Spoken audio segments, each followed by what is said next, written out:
All right, we are back again with the CEA Corporate Esports Association.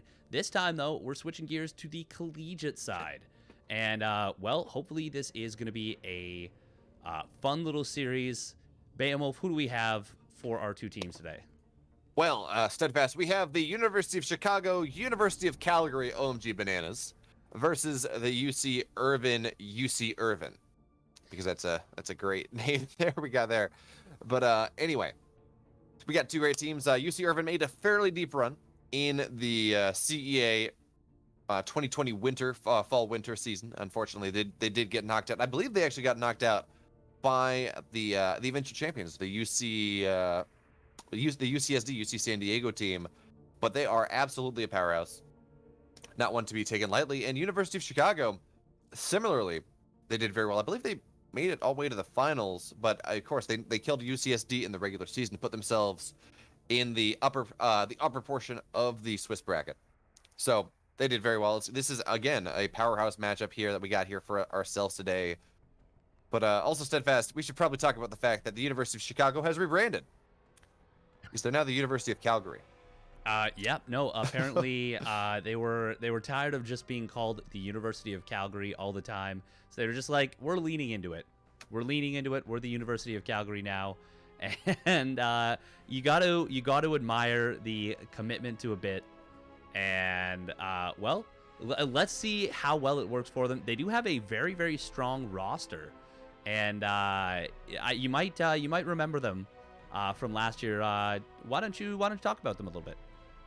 Yeah, of course. So we have Yo-Yo, fantastic Zerg player who actually is fairly active in the community as well. You see him all over the place on Panda Bear Me streams and things like that. But he's about a Masters 2 Zerg player. He had some great games. Actually, kind of served as an ace when he had to run into when he had to play Vindicta. And he did not win, but he played a lot better than I expected him to, playing against a professional level Terran player that Vindicta is. We have Isle of Oof, of course, powerful Terran player. Maladroit, the captain. She is only a platinum player. I should say only, but she's got a mind to her, absolutely. So she's one of those players that looks really good in the 2v2 meta. Same with G'day. And then, of course, on the other side of things, for the University of UC Irvine, we have Veritas, the Alpha X player. Although I could have sworn he was a Protoss player, but it looks like he's playing Terran this year. No, he's been Terran the whole time. Was he? Oh, okay. Yep. Yeah. I remember because he was up against Vindicta in one of those matches, and I think he went for something spicy. I think he went for like 3 racks Reaper in the TVT, and it was a good build, but Vindicta was Vindicta, and it just didn't work out, unfortunately. But yeah, no, a very solid player nonetheless. Maybe taking a little bit of time off. I know that previously Veritas's MMR was, I think it had peaked at maybe 5.2k, or maybe even a little bit higher previously, but may have needed to take a little bit of time off. So we'll have to see if that affects his form there, or if he's going to be able to. Yeah, peaked at about 5.2k towards the end of last season. Yeah, so we'll have to see if that. Oh, sorry, go on. I was gonna say, but we talk about players peaking. UC Irvine. Okay, we talk about Veritas. When I think of UC Irvine, I think of this being Veritas's team. He's the Alpha X player. He was GM last year, or at the very least edge of Masters, or high order of Masters 1. But UC Irvine, they got a second player. They got a player called Nate, who goes by Void in game. And we gotta remake the game. Anyway, yes, I was like, that's the wrong race. Oops. I said noticed go-go on loading screen. I didn't think to check at their races. I just said, oh, they said go, so I went. Anyway, UC Irvine has added a second GM to their roster in the name of Void, or Josh, or Nate, as they're showing up in the setup, and that is already that is a massive power up for that team. Yeah, no, that is a huge power up. Void is a very strong player on the NA ladder got about 5.4k. Actually, a very, very, very cheesy Protoss player. Like loves the name Void really does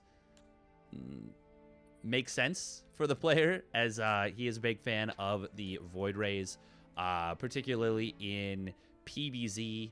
And PvT actually was able to beat Special twice with a proxy man. Void Ray build when it was first starting to appear on the scene.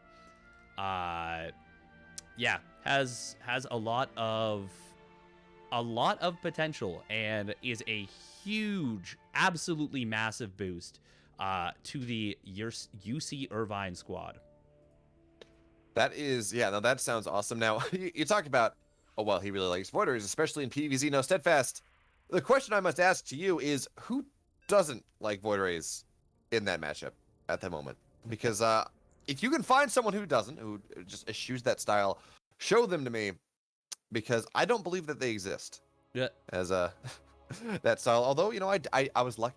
I cast a bunch of Joan PvZ last night, and he didn't just do 2 Stargate Void Ray every game. There were variations. It was not just the same thing. So we are starting to see Protoss players deviate from that just a little bit. But Steadfast, we'll load it into game 1 for real this time. For real, for true, spawning up in the top right position, wearing the tag Purity. It is the pink Terran player from UC Irvine. It's Purity. Oh, look at this. That's early. That it is. And in the bottom left, in the red, looking to defile that Purity from the University of Calgary, Omaji Bananas from the University of Chicago. In the red, he is Yo-Yo. Oh, what a hilarious intro that is. That is just so interesting. Okay, I like this. You've got to remember here, Purity is a platinum player. Yo-Yo is Masters 2. So you will you would expect, as both Yo-Yo and Purity, that Purity is going to try to cheese Yo-Yo out of a game because he doesn't think he may have the chance to do the same thing in a macro game. So there we go. We have a proxy 3-Rex, maybe even a proxy 4-Rex coming on up here. We're gonna have to see whether this whether we see the first barracks SCV go on down and make a 4th, but probably just 3 barracks. And Yo-Yo, for his part, he went for a 14 pool. He went for that really safe Zerg opener. Delayed natural, yes, but he will have Zerglings out by the time the first couple Marines are going to find their way on into the natural. So this is going to be rather good for him. Now, he has not scouted this yet, and that is maybe a bit problematic, but I think this is one of those things where you say, look, even if I build too many Zerglings early on, I think I'm going to be okay. And this second Overlord may very well scout that third bunker, that third barracks that is getting built. No, actually it won't. Oh, no, it will just barely. But we already had these Zerglings pop out, and they actually kill the bunker, not cancel.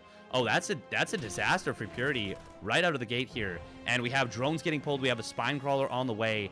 And, well, this is great usage of the ramp here by Yo-Yo, knowing that his opponent cannot see up there for free. And, well, this Overlord, it's just a nice little perch spot. This is looking amazing for the Zerg player right now. Absolutely, it is. Look at that little bit hold position marker from the SCV, trying to make sure that maybe it's going to body block in some way, but that's not going to happen. Now, Queen on the low ground. We have the more and more Zerglings are mining from. The spine is just about done. We're probably going to see that spine just get walked on into the natural. And, you know, Steadfast, I kind of wouldn't mind just seeing an additional spine go down here, because this is still a powerful build. 3 barracks need a lot of Marines rather quickly, and that does make life a little bit more difficult. But it looks like the bunker will not complete once again. Now, there is a Queen, of course, on up here. And, well, the Queen will be able to target those SCVs down. A couple SCVs have died. More and more Zerglings are on the way. There is no need to build anything else. All that matters is the defense. That is correct. Now, Purity actually floating a bit of money right here, up to almost 400 minerals. I think an SCV pull might be in order. And, well, I don't see any other way to win the game. And, well, there it is, actually. Never mind. Belay that completely. GG gets called. Neither did Purity. That's just one of those things where you go for it. You say, look, my opponent's 2,000 MMR higher than I am, something like that. And, well, You know, more power to him. Yeah, it's 3.1K to something a lot higher. So more power to him. He tried, but that's just kind of throwing a player to the wolves on the off chance that you get a bad matchup. It happens. But now we're going to go into game 2 steadfast. It's going to be I Love Oof versus Void. And this is the one I think you and I, when we were talking about this, were very excited about. Yes. Yeah. Very, very neat potential matchup here. I Love Oof, a Terran player. Definitely tends towards mech in TVZ. I don't know much about his TVP. But it would be very, very curious to see if he's a fan of that mech in TVP as well. If he is, it'll be very interesting to see how it matches up against the very, very aggressive player Void. That is going to be the question because this will be Romanticide, of course. It is not the best proxy Void Ray map. Yeah, I swear the lobbies give you whatever race you don't want to play by default, and that actually is 100% true. Are we sure that Nate is Void? Yeah. That's what I was told. Oh, okay, perfect. Yeah, I guess he was just late to joining the game. Yeah, should be in there now.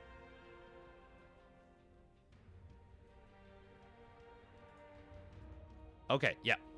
Confirmation of that. And yeah, this is going to be... wait. Oh, wait. Yeah, I was going to say toss. Definitely wants to... There we go. Perfect.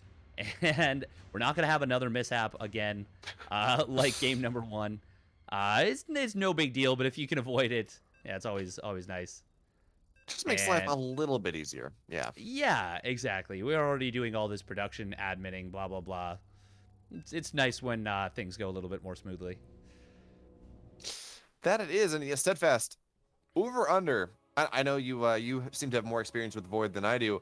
Over under on Proxy Voids being the name of the game. Now, of course, we talked about this a little. This is not the best map for Proxy Voids. It's not bad, but it's either the proxy locations are either rather scoutable or a little bit further away, so you don't have those kind of nice hidden positions that are also close to the main base. But who knows? I certainly don't. I would take the over, 100%. I would give it a very, very strong one, but it looks like it's going to be I Love Oof doing something very weird. That's a 12. He's like, I'm the one who does the weird stuff, and that's a 12 supply depot. But we'll talk about that in a little bit here, as that is an incredibly bizarre thing we're seeing right out of the gate. Spawning up in the top left, it is the Blue Terran player from University of Calgary, University of Chicago, OMG Bananas. It's I Love Oof. God damn, why did I do that to myself? And in the bottom right, in the red, from UC Irvine, for the UC Irvines, he is Void. And this game makes no sense already. He's gone 15 Nexus, cutting his first pylon. It's a naked expand. And then he's going to put the pylon at his opponent's base? What in the living hell are we looking at here? This makes no goddamn sense. Meanwhile, Oof, he has the wall. He is the one who knocks. I had a full reference related to that. And is this do we call this a max packs build when it is this? Oh, actually, you know what? This is so brilliant. Yeah. So we spent so much time talking about how Void is a cheesy player, right? About him. Yep. And there's is he cannon rushing the Terran player? There's a forge going down. It certainly looks like that, yeah. Now, I will say, if he just built the gateway and then built the cybernetics core at home and built nothing off the gateway, I would actually like this quite a bit from Void. But because he's doing this, and he's trying to go for the cannons, and his opponent went with that very, very early barracks, I think this is going to be... Yeah, this is going to be not ideal for him. Now, he is going to use this forge, I think, for defensive cannons at home. I am so confused about all of this. I mean, you promised me a cheesy player, and cheese does, of course, Steadfast. Cheese does not have to be just putting, Yeah. Oh, there we go. there's our Marine expand. Cheese does not have to be, just putting units in your opponent's base early on. It does not have to be an early aggressive option. Macro cheese is a thing. And that's kind of what Void has gone for here, but you also got to remember that the man has 0 production on his side of the map. He's just going to rely on defensive cannons to defend this natural, and the fact that he put a gateway that has to be killed. At least his opponent has to be killed. There we go. Stargate on the way. Steadfast, what the hell is happening? I think these are technically classified as war crimes. Because yeah, this is just absurd. But we're gonna see this Reaper get across the map. As long as he just jumps into the main base, he should be able to get a crap ton of damage. The pylon is just now finishing up in the main, and we could see as many as like 6 probes go down. I mean, technically, there's room for infinite damage because, well, there's no defensive units. Now, nice probe pull here from Void. He's doing a really good job of microing things, and the Reaper has killed nothing. Okay, there we go. Now we're starting to see a little bit of kill damage there, but he has to be very careful that he does not get surrounded here, does not take too much damage, because the Citizen's Arrest is a powerful thing. But now we go. It looks like we have a bunker going down in the natural, and oh no, the Reaper's taking some damage here. This is handled so well from Void. About as well as it could be, but I will say that I Love Oof could be microing this Reaper a whole lot better. Still gonna find 4 probes, and even with that relatively sloppy. Okay, I Love Oof, please do not lose this Reaper. This is so much free damage being left on the table. Well, never mind. Void Ray pops out and kills it in half a second, and it's gonna be Void living up to his name. Meanwhile, of course, we do have the Marine doing God's work on this forge, but you know what? It did a lot of damage, but not enough, as there was no hull damage taken by this forge. Ilavu turtling up to all hell, and his opponent says, "Screw this! I'm taking the 3rd base." And a fleet beacon, because why the hell not, Steadfast? Why the hell not? I'm so mad right now. I'm just furious about this. Now. This is a really cool build, but there is a chance that this gets punished extremely hard. No, my question though, so we have a Widowmine drop coming on the way here, and considering the amount of cannons that already exist on the map, well, I guess there's not one in the mineral line on the natural, but there is one in the main base. How do you feel? I am so mad right now. Yeah, I hate this. You know what? I was doing okay, Steadfast, and then I saw freaking one Stargate carrier off of literally no gateways. There are no gateways on the map, Steadfast. Not a one. There's no warp gate. What the hell? Yeah. All right. Well, we do have a Widowmine drop coming in. You mentioned the cannons, but this one is not in the natural. Void. Oh man. Oh no. He's not. Oh no. 9 probes go down. That should have been so much more. I actually was cheering for a. Oh, look at this. Ooh, look at the Widowmine retargeting. Nice job out of Oof. Oh, he only gets 1 for it though. That's actually very disappointing, to be honest. Still 10 workers though. I was really rooting for more. Like truly. Like I want this game to end a certain way. I as a caster, I can never be biased, but I have to cheer against a player who went Nexus first, proxy gate. Bad supply block here from I Love Oof, by the way. That is unfortunate. Does throw down that supply drop, and it's got 3 more depots on the way.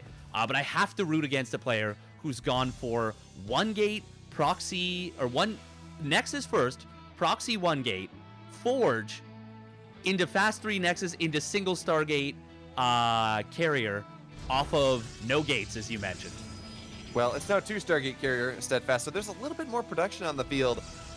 But one thing we do have to take into account, I Love Oof is sitting here, for the moment he was actually even on workers with his Protoss opponent, and the Protoss has 3 bases. Of course, I Love Oof has 2, so this economic advantage that Void is supposed to have is not really there. As there we go, looks like a pylon will get targeted down, but this is good because I don't believe the carriers have been revealed, and they will be revealed. Nope, I don't think he saw them. Never mind, they won't be. Oh man. Thought the carriers would be used to go kill this off, but I Love Oof, look, he's getting concussive shell. Steadfast, what on the ground do you need concussive shell for? Well, I mean, those probes are going to have a trickier time surrounding right there.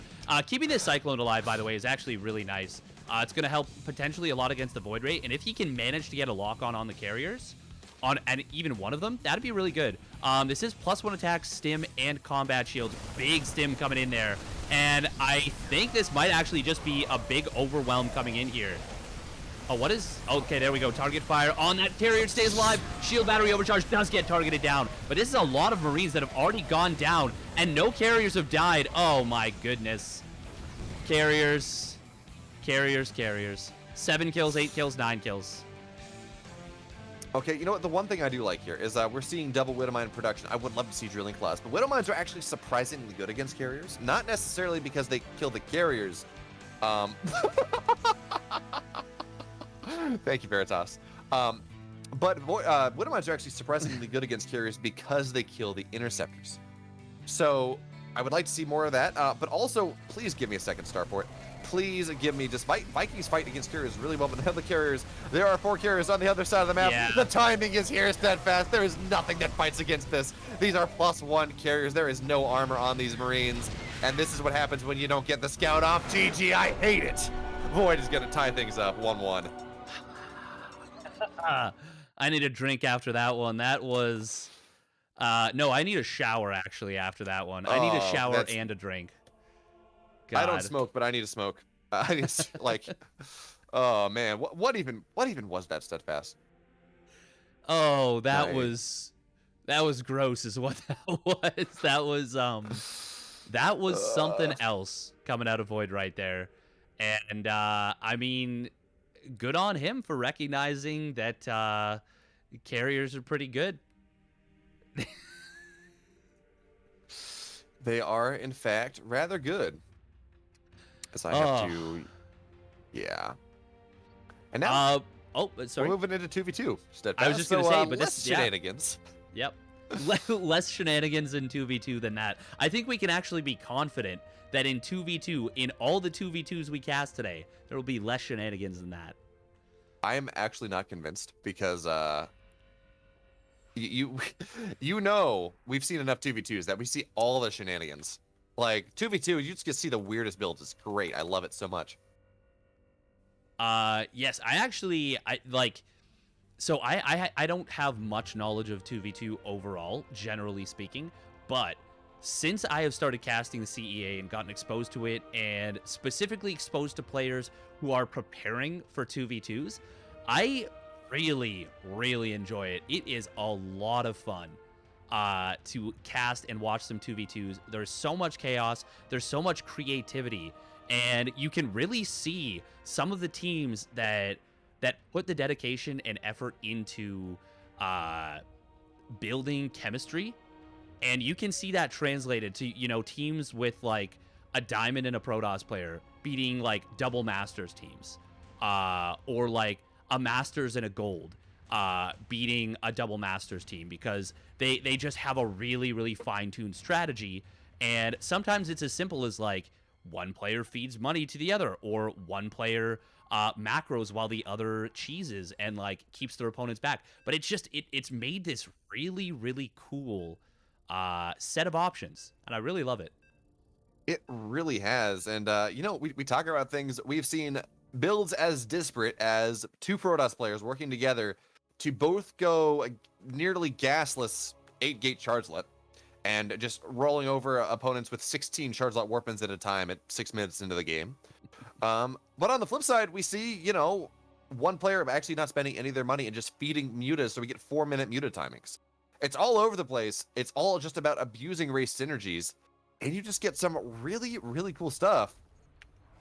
Especially when you got to figure it out, and a bunch of smart college students who have nothing better to do because of COVID. But now, Steadfast, we're loaded in. That is true. And, well, we have spawning down here in the bottom left the random player, mostly Zerg. It is in the red, representing the U of C OMG Bananas. It's Yo-Yo. And his teammate in the purple, G'day. And on the other side of the map, for the UC Irvins in the teal, he is the Zerg player, Naukyan. And his partner, also in the blue from the UC, for UC Irvine. Give it up for Luman. Also, per our caster information sheet, his name is pronounced Dirt Digger.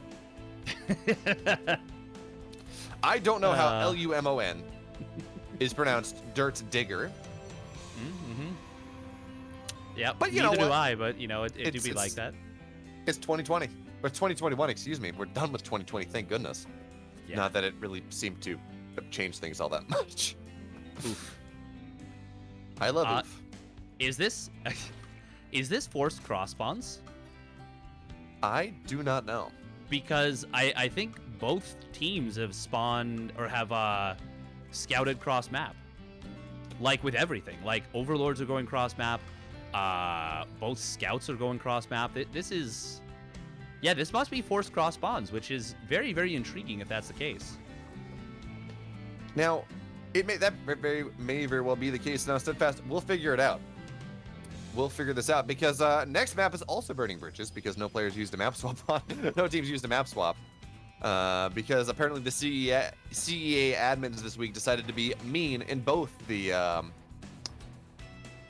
corporate and the collegiate. They're just forcing the same map over and over again in the collegiate side and just giving them the alternative 2 maps on corporate. So that's a fun thing. And get really well acclimated with this map that is honestly it's a really cool map.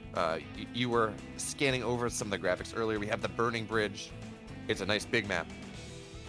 Unfortunately, we don't see any of the fancy things where bridges occasionally collapse like you used to see in the Chuckcraft Kings or in say in Creighton Olsen's what's it called Mapmaker's Delight tournament. Nothing like that. Mm-hmm. But it still looks cool. So that's something. Yeah. Ooh. All right. Talked about some of the weirdness that can be a thing in 2v2. We're seeing Double Stargate, Double Stargate coming down from the University of Chicago's G'day. And Roach Warren plus Ling Speed and a layer coming out from Naokion from his, from UCI. What are your thoughts on this? What do you think these Double Stargates are going to be for? Well, okay, so there are a couple styles that you can go for as a kind of a PZ team. The first one, there's kind of a Phoenix Muta style that just dominates the sky, establishes so much map control, and then eventually you go into Phoenix Void Ray Muta Corruptor, and you do whatever. But I was gonna say, as Good Eye gets into it, you just go into Void Rays. Void Rays are a powerful thing. Every Protoss love Void Rays. All my friends love Void Rays, and that is exactly what we will see here. As it looks like Yo-Yo, he's teching into maybe something a little bit more defensive. He's getting roaches on the way. There is no lair yet, so he's going to do something that will allow him to defend his opponent or his partner for the time being. But we also need to remember, G'day, he's on 1 base. This is 1 base, Double Stargate, and yes, feed is a thing, but it only starts at 4 minutes. So now he can feed resources to his partner. But we would expect to see G'day take a natural at some point. Is now we got some dogs and cars coming on in. The old Wings of Liberty 2v2 style that is actually just getting so much done. This is a problem. God. Yeah, that's a lot of losses right there. A lot of drones going down there, and Zerglings for that matter for Yo-Yo. Void Rays do pop out and give a little bit of a hand, but that was really, really good damage. How many drones went down? 8 drones went down, and the Hellions are still a threat. These Void Rays will shove them away and actually get one of the Hellions, which is nice. But man, that was really, really nice damage. That being said, Yo-Yo had already gone up to a decent worker count. The only player right now, funnily enough, is actually G'day, who doesn't have a fantastic worker economy. Ooh, great grab. But you also got to remember here, this is G'day. He is absolutely committed just on building as many Void Rays as possible. He is on 1 base. Now, I wonder... Yeah, okay, I think that's what we're going to see, actually. We don't have a lair for our red Zerg players. So, Steadfast, we're going to have a Void Ray Roachall, a +1 Void Ray Roachall in, coming on up here from our players from the University of Chicago, University of Calgary, Omga Bananas. Because, of course, remember, you can't forget the A. It's not OMG Bananas, it's OMG A Bananas. Anyway, roaches are on the way, more and more Overlords on the way as well to free up as much supply as possible. And Void Ray Roach will be the all-in of choice here. That's not something I've ever seen before, Steadfast. How do you think it's going to work out? I actually think it's going to be fantastic for them. We're having Lumon trying to go into mech right now. Doesn't actually have a lot of units. Went for these BCs, which will do terribly against Void Rays. The Hydras will do quite well against Void Rays, but the Roaches and Lings will do very well against the Hydras. This is actually a very, very cool combination play out of Yo-Yo and Gadai. And oh no, but he doesn't want to lose any of the Void Rays. Oof, one of them getting very low will stay alive. But I was just going to say, a big gas bank for Yo-Yo means a ton of Ravagers are going to be produced. Oh, look at that. Nice little bit of harassment here. That's what, 3 SCVs that got picked off right there? Yeah, something like that. As we can actually, I can check. Yeah, 2 SCVs will get picked off here. And now the Roaches, everything's going to come on in. The Pulsar beams have been turned on. Everything's dying steadfast. Oh my god, that BC got obliterated by the Mass Void Ray. And there we go, the Hydras and Hellions both getting surrounded here. Yo-Yo just needed that Void Ray, or that Battle Cruiser knocked out, and he is going to stomp on through. Only player that is above 100 supply right now, and he actually has more supply than Lumon and Naokion combined. I think this is just going to be it. I think they are just going to absolutely crush through. What a cool build. Yo-Yo, by getting those 3 bases, really made it look like he and his partner were macroing, because you kind of get those pocket bases that you assume the Protoss is getting, but that could not have been further from the truth. So now it is 1-1 versus 1, +1 versus +1. We have a bit of upgrade parity there from the Zerg. Actually, it has +1 carapace, but it does not matter. GG. Yo-Yo, Gadai, they hit their timing, and an all-in that I have actually never seen before. And it was powerful. It was very powerful and very cool. And I think, like you said, perfect for the map, because you would see a Zerg player on 3 bases and you'd be like, well, yeah, the Protoss has 2 behind this. It's a macro play. And we saw the double upgrades coming down from Naokion. We saw those those factories coming down from Lumon. We saw everything pointing towards them gearing up for a macro game, and they were not prepared for that very, very simple, very powerful 1-2 punch of the Roach Ravager Ling plus the Void Ray, 1 base Void Ray. Well, you know what, Steadfast? We get to see this again. Because the maps are doubled up, and no map swap was used. So, Burning Bridges Part 2. This time, we got new players.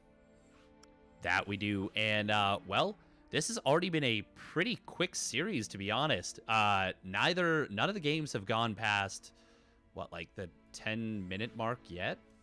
Let me take a quick peek. Yeah, that sounds about right. Yeah, first game was 3 minutes. Second game was 8 minutes and almost 9 minutes. And third game only 7.5 minutes. And it is looking like this could be a very, very quick day of CEA for us in the... well, honestly, both matches were pretty darn quick, gotta say. But potentially even faster here. That is the case. Steadfast, I must applaud your poetry. It's a quick day for the CEA. You, my friend, if you were not such a talented StarCraft caster, I believe have a career in front of you, publishing poetry. So I look forward to seeing that, how that one works its way out. But for the time being, of course, the more interesting thing is casting StarCraft. That being said, we're just waiting for our 4th player of the 2v2s to come on in. This time, it will be Isle of Oof and Rooster versus No Name and Veritas. Terran, in quotation marks on his name. So just to make sure that everyone knows that he is Terran. And Isle of Oof, yeah, no, I think we just need a race check there.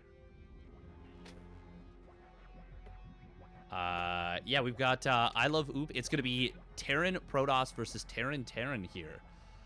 This is going to be a lot of tanks, I think. Oh. Okay. Oh. All right. So yeah, this is gonna be pretty cool. Isle of Oof, he is playing Protoss in this game. As well, this is gonna be pretty cool. I think I remember Isle of Oof doing something like this last season, where he played off race for the 2v2. I don't remember how it worked out. I do not remember that either. There we go. There we go. All right. Yeah, it looks like the whatever internet issues there were have been resolved. Are we going to be able to get the teams to match their colors a little bit more? I mean, it's fine. That's fine. Yeah, it do be like that. All right. Yeah. There we go. So Steadfast, it's gonna be a TT versus PP. We're gonna hope the TT team does better than the PP team, because we won game 5. And I'm gonna get myself in trouble talking about it like this.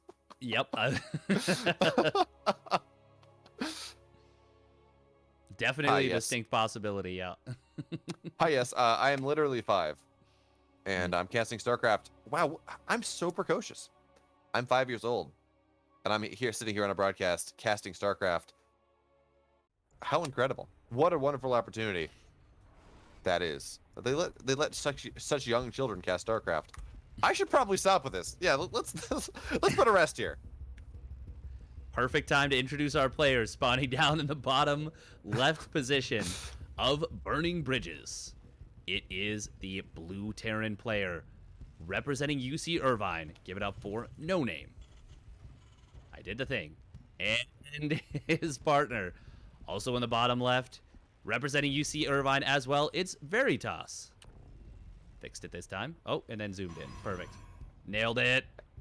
And his opponent in the upper right, in the mauve, the violet, the lavender, the gray, whatever. Yeah, that's lavender. Yeah. There we go. That's kind of what it is. He is normally the Terran, Isle of Oof.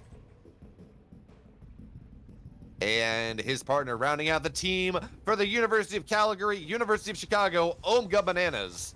He is Rooster. Well, I'm already vaguely surprised that we don't see the double Protoss team cannon rushing. It's not that this is even a great map for it. In fact, it looks like a pretty terrible map to try and cannon rush, based on the ramp layout and yeah. But is it a Terranable map for cannon rushes? You talk about that though, it will not be a cannon rush, but look at this double proxy Stargate. Look how synchronized it was. That was the pylons beautiful. went down at just the same time. You could tell they were talking about it. That was Oh, that's beautiful. That was fancy. And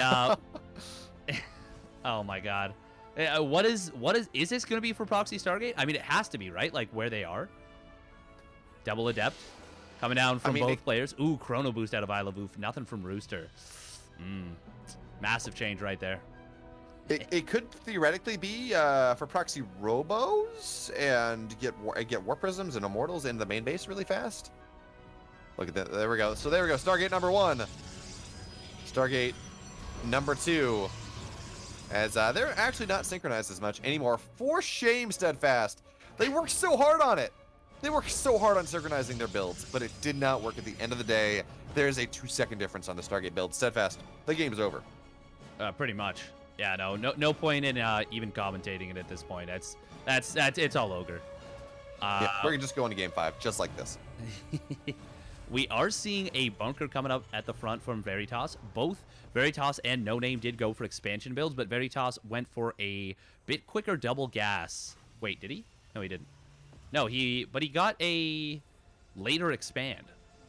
Still going for a relatively quick factory here and a bunker. Oh, and that scout. Okay, that is so huge. This is going to be a shield battery rush, though. Oh, boy. I've never seen this in a 2v2 with a double Protoss squad. What are your thoughts? My thoughts are, well, sadness and woe and sadness for our Terran players, but I really like how No Name and Veritas are handling this, because look, they have the economy. It's going to be difficult to punish the natural because of how much of a pocket it is. There's already a bunker on the high ground, so we won't see Adepts kind of get on in rather easily. And yes, is the amount of Void Rays that come out doubled? Absolutely. Oh no, he will not get the missile turret. And that's the problem. So we have 2 missile turrets, we have a bunker, we have Cyclones with Magfield accelerators are on the way. And I actually don't see how this works, Steadfast. Not anymore. Yeah, if that Magfield accelerator gets up online, that's going to be incredibly difficult to make anything happen. Oof. That should have connected. That was so close to going off. But yeah, looks like I Love Oof saying, you know what? I am sick and tired of Protoss. I don't like it. I'm going to do what they do. And wow, that Cyclone getting very low, but will escape on out of there. Now, are we going to see Phoenixes added on with this? Or is this just going to be pure Void Ray? Of course, Phoenixes do allow you to lift those Cyclones. And I will say I do like this a little bit, actually going and removing that what's it called? Supply depot. Thank you, supply depot. Yeah, man, and I know what this is. But anyway, supply depot is going down, which does mean the armies of our Protoss players can actually get their way in. And Warp Gate is done, by the way. This is not just a pure Stargate build. The Widowmine will go off, but not kill anything. The bunker's going to go down as well. And yes, there is a ton of turtle there outside in the main base of Veritas.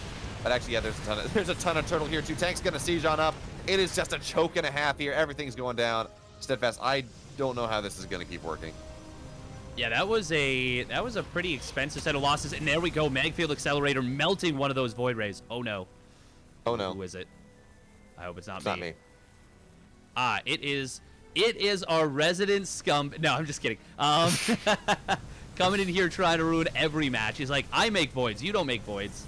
That's not you, that's me. Well, the good news is I think we're going to be able to see him again. Oh, the Void Rays will turn on their prismatic alignment. And that does mean a Cyclone will go down, but now we have Vikings on the way. We have Steadfast, look at the production tab of our Blue Terran player for just for a little bit. Do me a favor. What do you see in that production tab, Steadfast? I see 2 battle cruisers.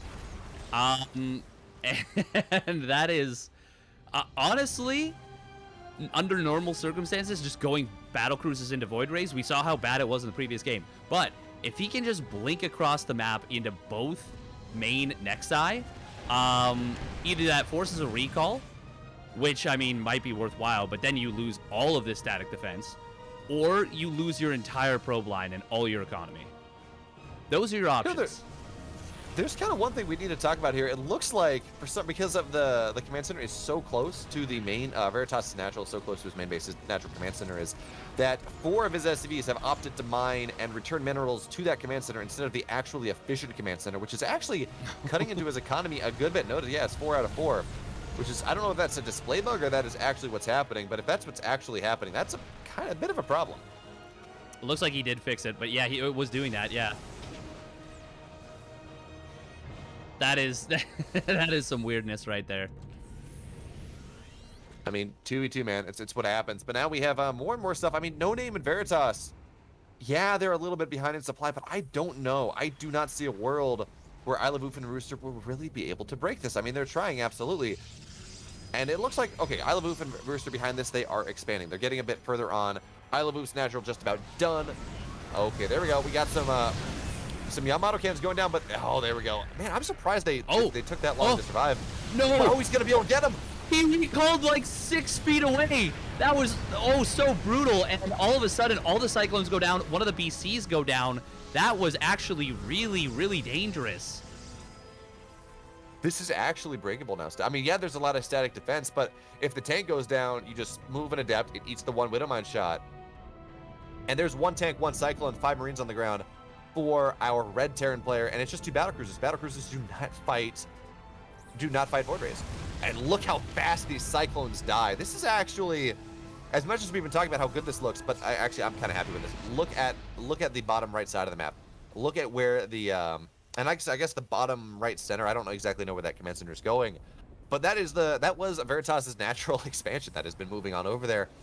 So as long as Isle of Oof, as long as Rooster are just going to be kind of stuck here, not really able to do anything, not able to get in, but kind of forced into continuing this production, as it looks like Rooster has a 2nd Stargate. Well, yeah, this is 4 Stargate now. Yeah. It is a lot of Stargates. We do have, that Cyclone will get picked off here trying to protect the turrets and SCVs. Man, you gotta be so careful with those battle cruisers. Even with tactical jump off of cooldown, if 10 Void Rays with prismatic alignment go on them, they will die. Yeah, Steadfast, I'm going to need an explanation here after this game, because this is one of those games that I just kind of sit here and don't really understand. Oh, battle cruiser! Wow. Literally survives with 18 HP. I actually don't think he needed to turn off prismatic alignment right there. I think he could have taken out a couple of sets of those turrets. I love Oof, by the way, up to now 7 Void Rays. But here we go. Battle cruisers continuing to get built. Oh, you don't want to move out with those, No Name. Oh, actually, he's looks like Isle of Oof has not found them. Now he's going to rotate on in just with all of the Void Rays coming on in here. And these battle cruisers are going to be a little bit under duress. And yeah, there we go. We'll be forced to teleport back immediately. But look at this, Rooster. He's going to find the base of Veritas that has been proxied in the bottom right-hand side. There were mules used, but this is the end of that base. Now, the question, though, I don't think he's going to find no names, though. No, so I don't. No name on 3 bases. Oh, he actually leaves that base. Well, that's not ideal. Oh, man. Rooster. Oof. Awkward control right there. Losing one of those Void Rays. And there we go. We do have I Love Oof moving in once again, but that's a lot of Marines. We saw recently on the production tab, 5 barracks came down for Veritas, and he has been very, very delayed in his tech, but he is eventually getting that up, and now the battlecruiser count, very, very high. Oh, nice Yamato, but it actually doesn't kill that one Void Ray. Well, Steadfast, we have Tempests on the field. And I think I saw this in the production tab, but I didn't really notice. But 2 productions on a time here for Isle of Oof as he is going for the Tempest upgrade. But the Void Rays need to be fighting. It's just Rooster fighting and not Isle of Oof. That is not a good situation whatsoever. Now the battlecruisers will be forced back, forced to teleport here, and this was a wonderful trade for No Name, for Veritas. That being said, though, No Name, he's been allowed to get away with his 3 base tech. He has... I'm done, Steadfast. He has 4 battlecruisers on the way at a time. Oh my god.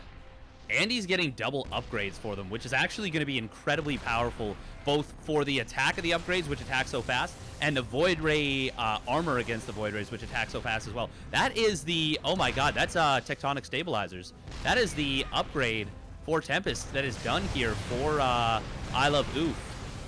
And that means he gets bonus damage versus ground, or sorry, versus buildings.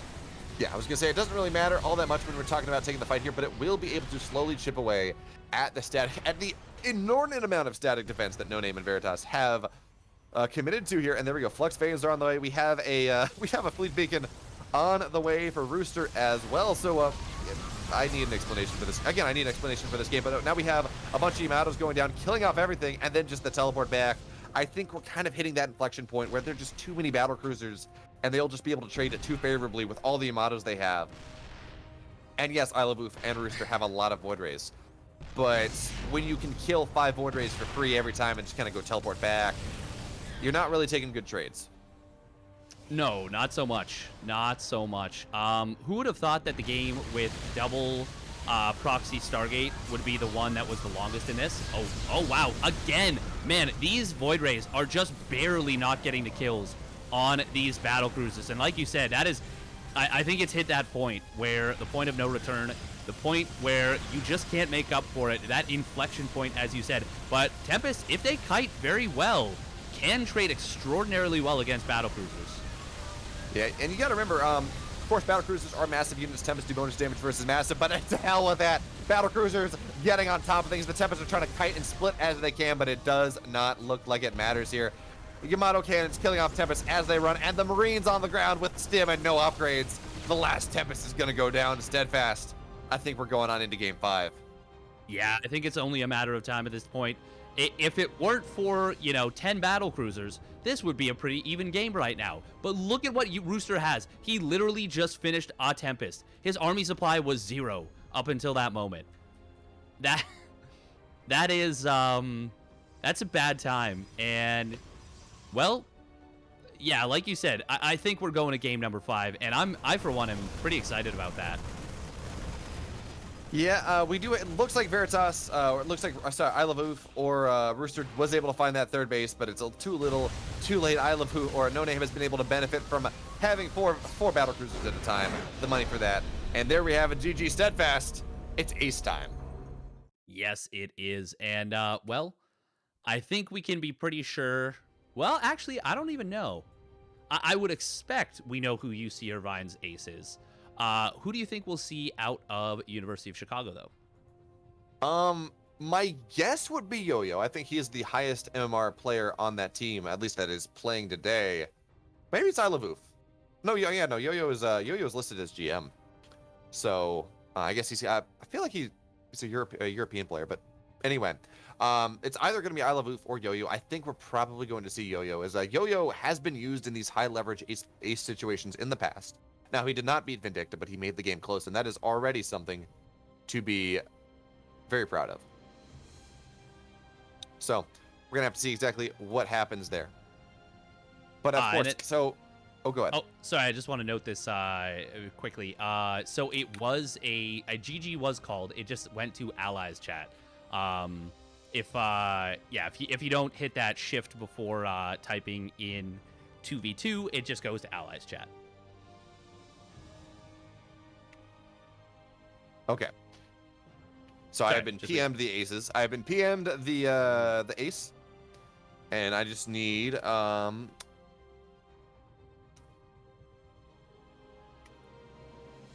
So we're just gonna wait to see what happens. I know who the ace for.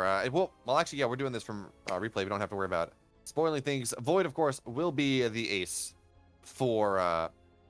Void will be the ace for the University of California, Irvine. Zot, Irvine. Zot. No, that's just their Quidditch team. UC Irvine Anteaters. Oh, cool. Okay. And it will be Yo-Yo. Makes sense. Makes a ton of sense there. Now, what is the map? Map is Pillars of Gold. Yes. If I'm Yo-Yo, there's no way I'm not opening up pool first. Void is a player that is going to cannon rush you if he can. And, well, now the alternative to that is there's a possibility that... Oh, wait. Okay, I was going to say, he's not going to play Terran, is he? He is a random player. He could theoretically do it, but that would be such a decision to make against what we've seen Void go for so far. But yeah, I'm very interested. I'm very interested to see what Yo-Yo elects to open with. Yeah, he's gonna. Well, hopefully we may see him go for an aggressive opener, move across the map, move back across the map, move across the map, go back, move back across the map. In short, he might find himself yo-yoing across the map. Yeah, I hate myself. Don't worry about it. I'm just trying to fill the void in my heart with bad yo-yo puns. Excellent. Well done. Well done, you. But anyway, Steadfast, more exciting than my terrible punnery is the fact that I think this is the first ace map that I've had the privilege of covering in the CEA this season. I don't know if you got any last week, but we certainly did not get any in the preview week. No, not in the preview week. I do believe we did in last week, but I am really interested to see what's going to happen here. And, well, here we go. Spawning down in the bottom left position, representing the University of Calgary's OMG a Banana, representing the University of Chicago. It's Yo-Yo, the Blue Zerg. And his opponent in the upper right in the red. He has already taken one game today. Will he take another? He is the Protoss player from the UC Irvine's Void. And he's going for another 15 Nexus. And this is a 15 pool from Yo-Yo. 16 pool, sorry. 16 pool, yeah. I'm not sure how these two builds match up. I think if Void goes for a Forge, he should be fine and he should be able to prevent the Lings from getting in. If he goes for a Gateway, though, I mean, as long as he chrono boosts a Zealot, I think he'll still be all right. But, okay, there it is. It is going to be most likely a Cannon Rush behind this. But, Steadfast, you've got to remember, there's a reason that Forge Fast Expands are just not a thing anymore. Although he may opt to Cannon Rush here, but again, it's a 16 pool. The pool's already out. Any sort of Cannon Rush will be slapped aside. There's a reason that Forge Fast Expands are a thing of the past, because as soon as you scout the fact that there is a Forge, you can just reactively Ravager all in. And then the Ravagers pile all the cannons down, there's literally no defense, and you just kind of kill things. So that's something that Void will have to be careful to deal with, is there we go. We do not, in fact, see a Cannon Rush, and Yo-Yo is not going to opt for that reactive all in. He's going for a proxy third base? No, is he just scouting for proxies with that drone? I actually have no idea, to be perfectly honest, but there is a pretty late cannon here. Now, it is a full wall from Void, and so, yeah, these Lings will not get in. I think Void wanted to go for a Cannon Rush on the third base, but we're not seeing a third base from Yo-Yo. Yeah, so of course the cannon will finish up, which means these Zerglings will get nothing done. And actually, yeah, okay, there we go. The gate will get canceled, so it's a 1-gate Forge Fast Expand, which are not words I thought I would ever be saying in 2020, Steadfast, or 2019, or 2021, or 2018 even. Because who the hell does a Forge Fast Expand off of a Nexus first? Neeb, actually.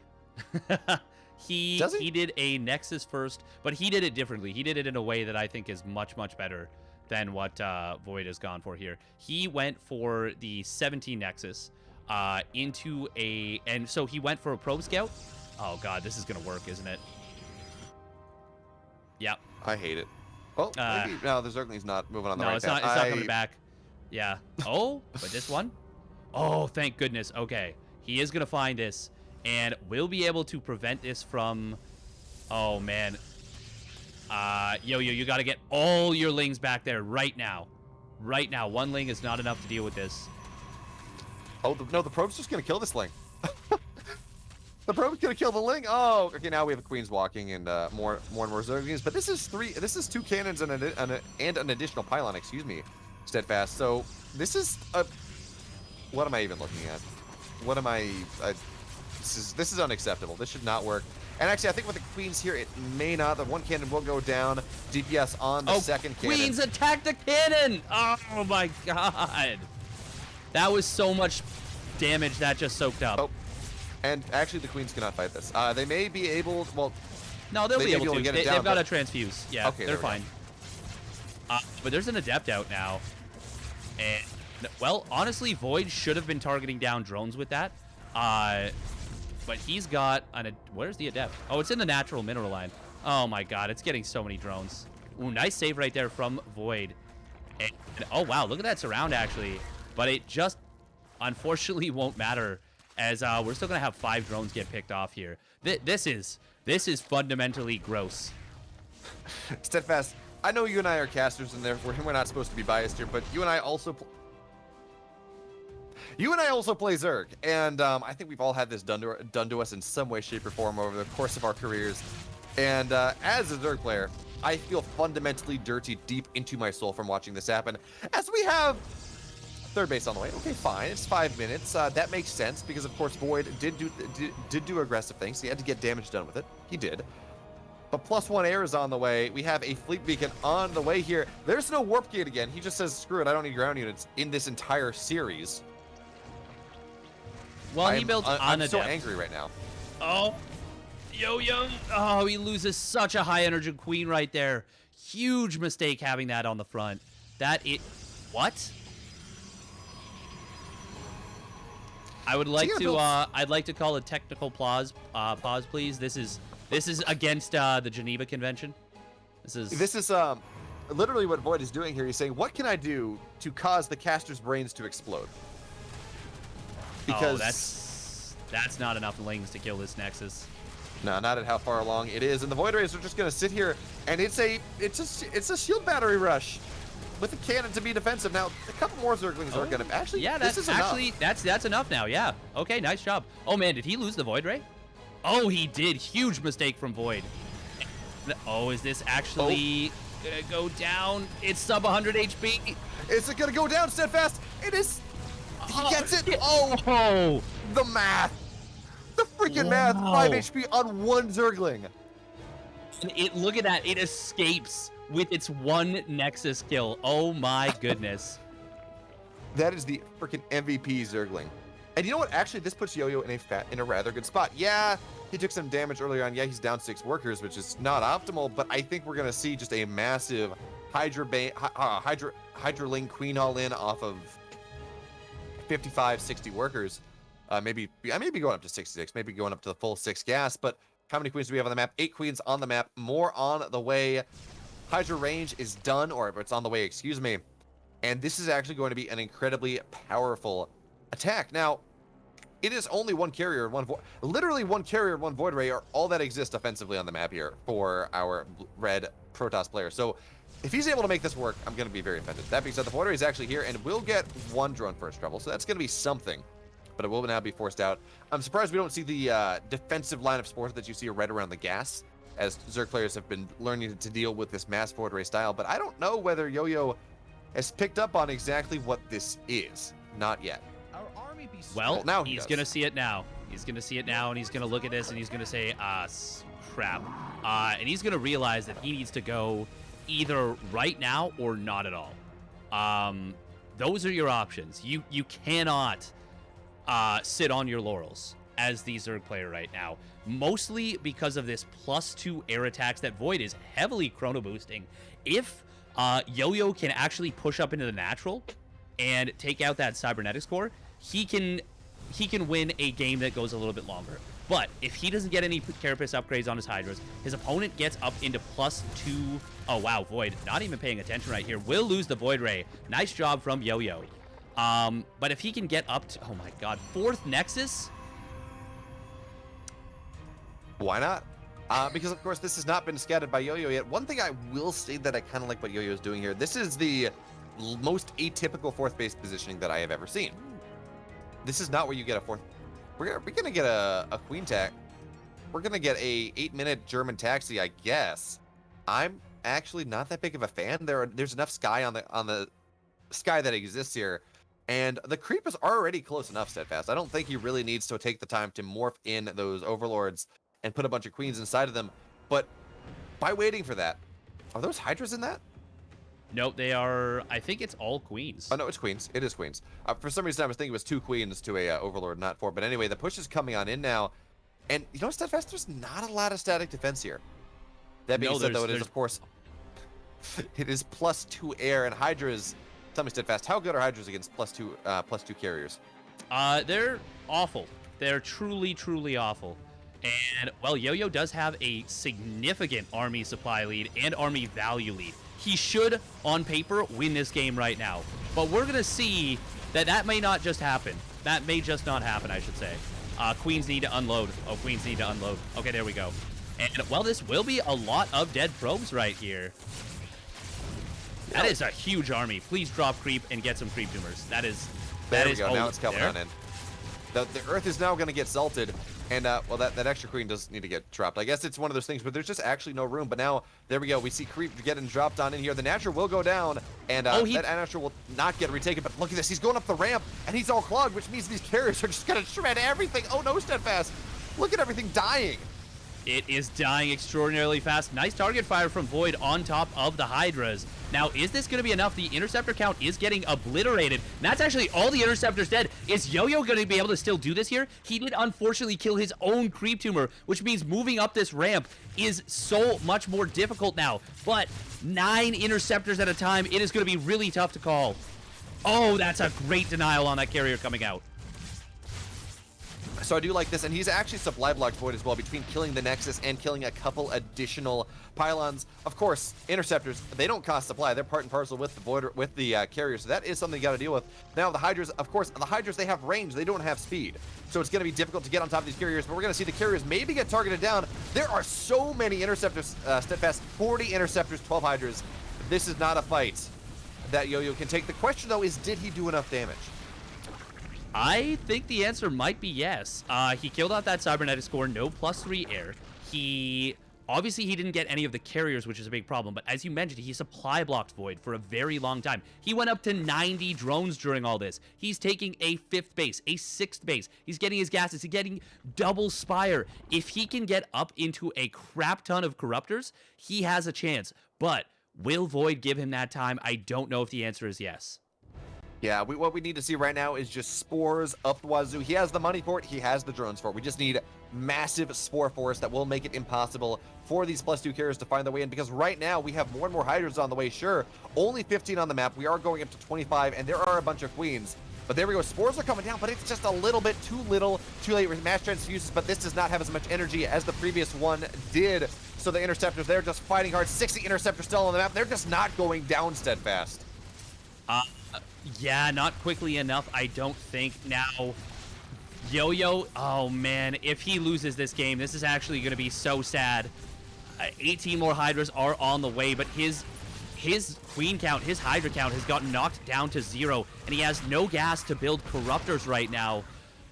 This is gross.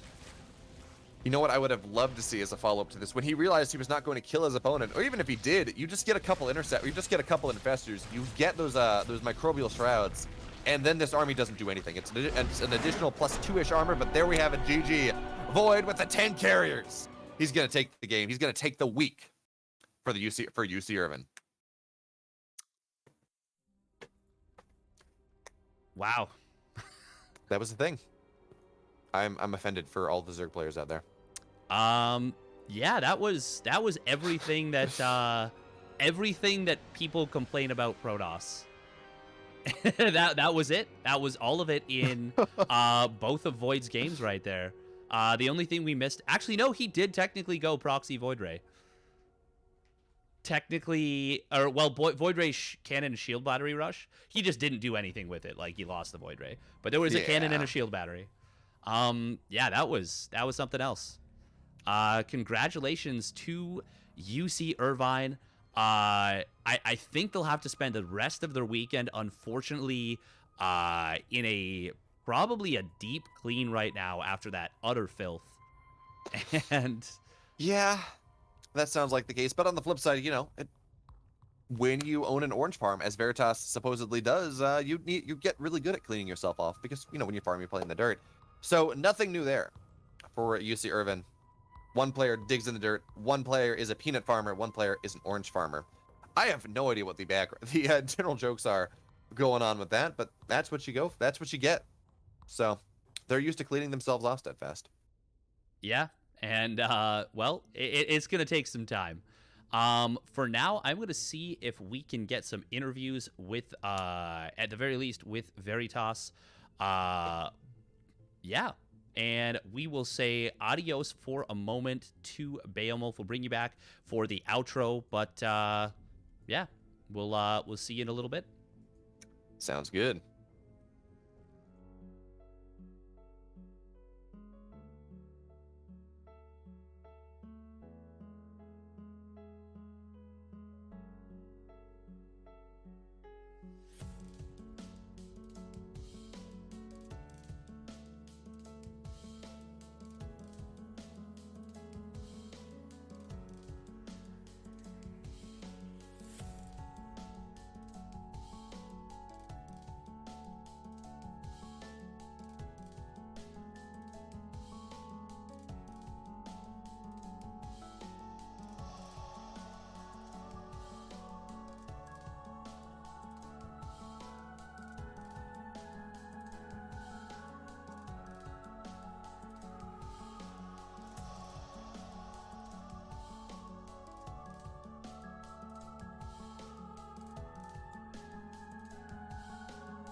All right, everyone, we are back, and I am joined by the handsome captain of UC Irvine. It's Veritas. How are you doing? Yeah, doing fine. Thank you for asking. Perfect. This is our first time casting you this season. We had some great series of yours last season. First of all, I mean, tell me about how the team's doing. How have you guys been doing since we talked to you last? Since last time, I think everyone just take a break, like including me, Lumen, Purity, everyone just take a long break. And yeah, we didn't practice that much, so but we recruit a new member, Void, so that's always a good thing. Yeah, no. Let's talk about the new recruit there. He was very, very powerful for you here. Indeed. He had that very, very strong style that he went for. That quick nexus into the very, very greedy sky toss stuff. Ended up being kind of the ace player for you. And well, I mean, tell me about how he joined the team. Well, he actually, if I remember correctly, is he reached out to us since he used to be in UC Santa Barbara, but they don't have a StarCraft team there. They don't have Oh, enough okay. player, and since he's taking online class with us, so he was think, well, that's a good idea to join our team. Oh, very nice. That works out perfectly, and definitely fills the void of if you lose out on any players, always nice to pick up a really, really powerful ace in Indeed. the off season. And So especially, so yeah, and go on. especially we never had a Portos player like Ah, for a long time. So it's good to have a Portos player now. yeah, especially right now with the meta. Yeah. He's looking his style is looking very, very powerful relative to what it used to be. Uh, so it was a pretty close series. You went 1-1 in the 1v1s and then 1-1 in the 2v2s. How much preparation went into this match? As I think is did you guys met in the playoffs last year, right? Is that right? Uh, I'm putting myself on the spot and it might not be right, but I don't think so. I don't think we no. made it Okay, there. But okay, just in the regular season then a couple we times. played each other a lot. Yeah. Yeah. Yeah. So how much I guess preparation went into this one? Actually, I don't think we did too much preparation since it's not a playoff. It's just a regular season, and since last week we got a BYE. This week is actually our first match, and everyone just chill and want to enjoy the game. So we didn't put too much pressure. But Oh, it's fair always enough. good to see we win. Yeah. No, it's always a nice feeling. Yeah, no, it was I forgot that. Yeah, you had a bye week last week, so this is actually your inaugural week, your kickoff week, I guess. Yeah. Yes. And starting with a win always feels good. Now moving on into the rest of the season, what's your goal for this season? Of course, it's always win. Especially especially Zonda is coming back to join us for more tournament, and Anti's wrist injury is getting better now. So maybe we can look forward for them to join the fight as well. So Very nice. Now there is a lot of kind of rivalry between the University of California schools. You mentioned that even Void is actually from UC Santa Barbara. yes. Which team would you say? Which University of California team would you say is like your biggest rival down there? Of course, San Diego. Got San San Diego. Diego Yeah, is makes always. sense. Makes sense. I mean, if we didn't meet them last year if they didn't have the Vindicta last year, I think we had a good chance. But yeah, they are extremely good team, and they are always going to be our rival. Yes. Yeah. Well, I hopefully you guys will get a chance to kind of take them down a peg sometime this season. Yeah, definitely. We'll try our best. I believe it, and especially with the new ace, I think there's a really good chance that you guys would be able to take a series off them for sure. Now, I've been asking this in my recent interviews with the college teams. What is a hidden fact or something that the average person might not know about UC Irvine? What's like a fun fact about the college? Or yeah. Fun fact about the college. Let me see. Since we are studying and living in UC Irvine, so we are not. Maybe there are some strange things that we are just didn't notice. I'm not sure, but UC Irvine is always known for our esports team, Okay. and we actually have a cyber cafe inside the school. It's called Esports Arena, and students can actually go there and play the video games in between classes. So that's a Oh good wow. thing. Yeah, except it's kind of expensive. Oh, true. That's actually really cool. I think I've actually heard of Esports Arena, and that's really, I did not know that it was associated with the university, and that's really cool. Awesome. I think that's it for now. Before I let you go, is there anyone you want to give a special shout out to, or anyone you want to say, you know, someone in the team who like put in the extra effort this week or anything like that? Of course, I have to give a special thanks to Void since he take 2 maps off, and that's always critical for us, crucial for us. And a big shout out to CEA to host this event. It's always awesome to have a collision series going on. So thank you a lot, and thank you for casting. It's our pleasure. It's our pleasure. Yeah. Thank you for tuning in. And well, Thank that's gonna do it for us for now. This has been Veritas from UC Irvine. Thank you so much. Have a wonderful rest of your day. Okay, thank you. You too. Bye bye.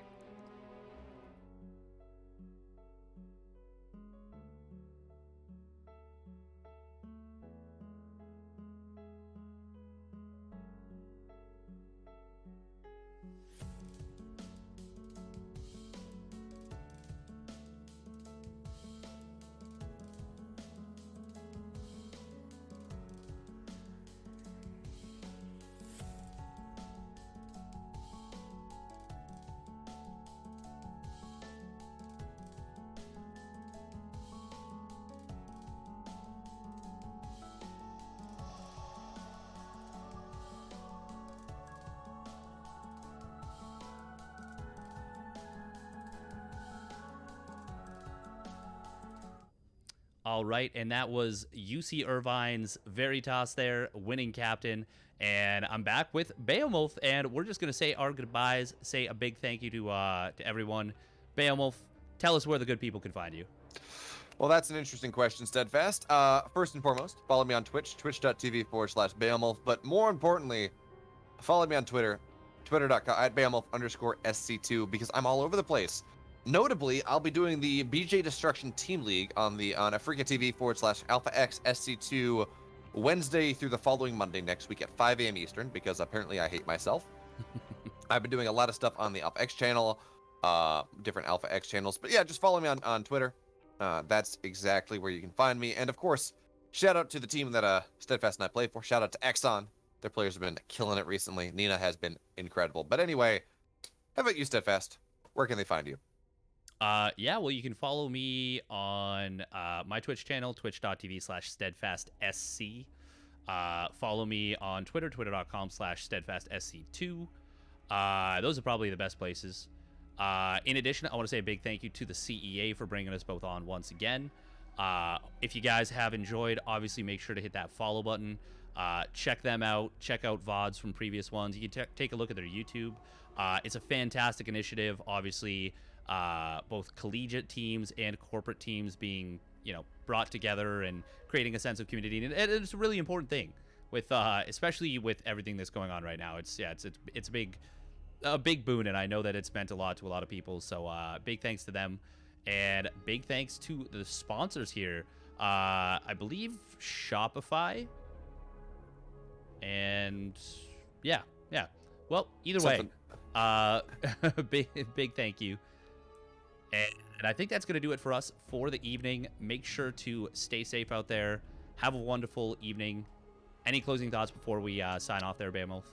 Well, you know what? I think I'm going to go take a shower after this, after watching game number 5. But other than that, thanks so much for watching, everyone. Hope you had a good time. We'll catch you next week.